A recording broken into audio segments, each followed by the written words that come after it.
In a galaxy far, far away, Yoda's origins remain one of the most enduring mysteries.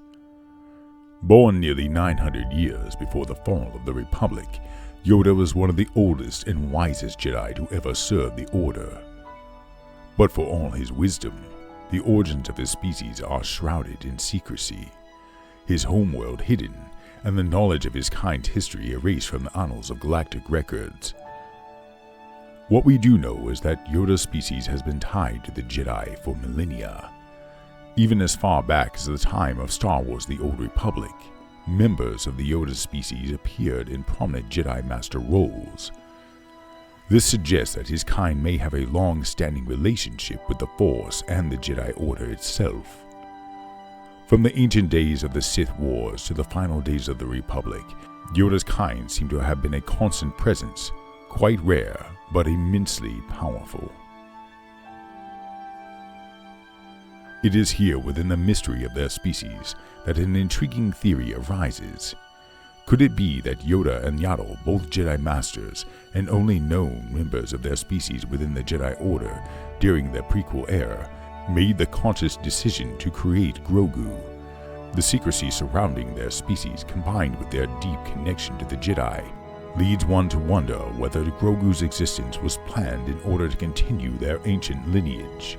Born around the time of the fall of the Jedi, Grogu is roughly 50 years old, placing his birth within the lifetime of Yaddle, before her disappearance from the Jedi Order. Could Yaddle and Yoda, aware of their species' dwindling numbers, have chosen to ensure its survival through Grogu? This leads us to an interesting parallel. Before we continue on any further, if you like this content, be sure to hit that big red subscribe button. It would be an honor if you would join us. Yoda's species, much like the ancient sea turtle, is very rare, very old, and deeply connected to the natural rhythm of life. In the same way sea turtles live for hundreds of years, carrying the burden of survival on their slow yet powerful journey, Yoda's kind too seem to reflect this slow but deliberate existence. And like the sea turtle, Yoda's species is scarce, protected, perhaps by both nature and the Jedi Order itself. The same way sea turtles lay their eggs in secrecy far from prying eyes, Yoda species may have kept their offspring hidden, emerging only when absolutely necessary. Each member of their kind is precious, rare, like the hatchlings of a sea turtle facing the dangers of the galaxy.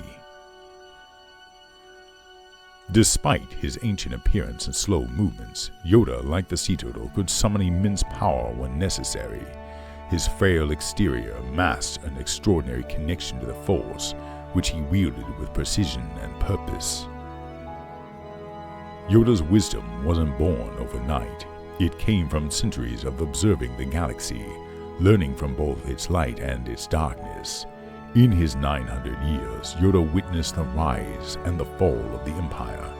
His species' longevity granted him a unique perspective, much like the sea turtle that survives through the eons of change, adapting yet staying strongly rooted in the ancient wisdom of its kind. And now with Grogu, we see the potential continuation of Yoda's species. Grogu represents more than just a Force-sensitive child. He is a symbol of hope for Yoda's kind. In the same way that the survival of each sea turtle hatchling is vital to the future of its species, Grogu may carry with him the weight of an entire lineage, one that stretches back millennia, with roots we may never fully understand. So as we look to the future of the Star Wars galaxy, we carry with us the wisdom of Yoda, the ancient connection of his kind to the Jedi, and the mystery of their lineage. Perhaps in Grogu, the ancient lineage of the Jedi's most revered masters live on, quietly enduring the tides of time, just as Yoda did for 900 years. But leave your comments down below and let me know what you think. Do you think Yaddle and Yoda created Grogu in order to preserve their species? Or what are your theories as to where Yoda may come from? Remember to hit that like button. If you have any questions about Yoda or other Star Wars related things, you can also leave those down below. I am always welcome to new ideas. In my next video about Yoda, I will be covering his backstory in greater detail. Be sure to subscribe so you don't miss out. Peace, love, and may the Force be with you, always.